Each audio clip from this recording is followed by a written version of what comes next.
আমরা এই মুহূর্তে দাঁড়িয়ে রয়েছি পশ্চিম মেদিনীপুর জেলার চন্দ্রকোনা ২ নম্বর ব্লকের বসনছড়া গ্রাম পঞ্চায়েতের অন্তর্গত একটি স্থান।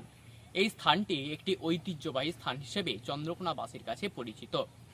আমরা এই মুহূর্তে দাঁড়িয়ে রয়েছি ফাঁসিডাঙ্গা উদ্যানে, যেখানে ইংরেজ আমলে চুয়ার বিদ্রোহের একাধিক নেতাদের যেখানে প্রকাশ্যে ফাঁসি দেওয়া হয়েছিল।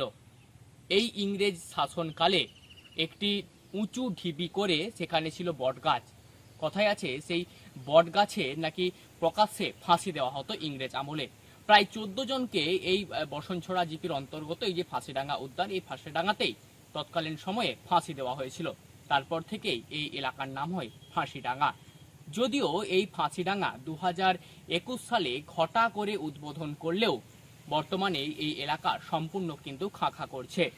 ২০২১ সালে বসনছড়া গ্রাম পঞ্চায়েতের উদ্যোগে কোটি টাকা ব্যয়ে এই যে ফাঁসিডাঙ্গা উদ্যান, এই ফাঁসিডাঙ্গা উদ্যান ঘটা করে উদ্বোধন করার পরেও কয়েক মাস যাবার পরেই কিন্তু বেহাল অবস্থা।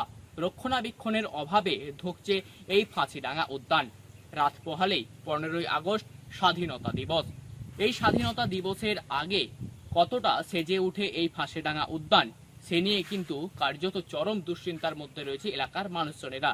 এলাকার মানুষজনেরা যেমনটা জানাচ্ছে, বছরের পর বছর এভাবেই বন্ধ অবস্থায় পড়ে রয়েছে ফাঁসিডাঙ্গা উদ্যান। রক্ষণাবেক্ষণের অভাব, তার পাশাপাশি কোটি টাকা ব্যয়ে এই ফাঁসিডাঙ্গা উদ্যান তৈরি হলেও শিশুদের খেলার জন্য যে সমস্ত সামগ্রী থেকে শুরু করে বসার যে সমস্ত চেয়ার, পাশাপাশি ইলেকট্রিকের যে একটি ফোয়ারা ছিল, সেটিও কিন্তু একেবারে বেহাল অবস্থায় রয়েছে।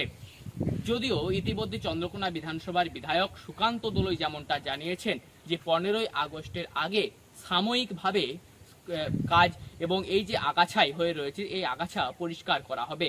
তারপরে যৎকিঞ্চিত সম্ভব এই পরিষ্কার করে ১৫ই আগস্টের দিন জাতীয় পতাকা উত্তোলন করা হবে এই ফাঁসিডাঙ্গা উদ্যানে। যদিও এই ফাঁসিডাঙ্গা উদ্যান বছরের পর বছর এভাবেই বেহাল অবস্থায় পড়ে থাকার কারণে রীতিমতো এলাকা কিন্তু খাঁ খাঁ করছে।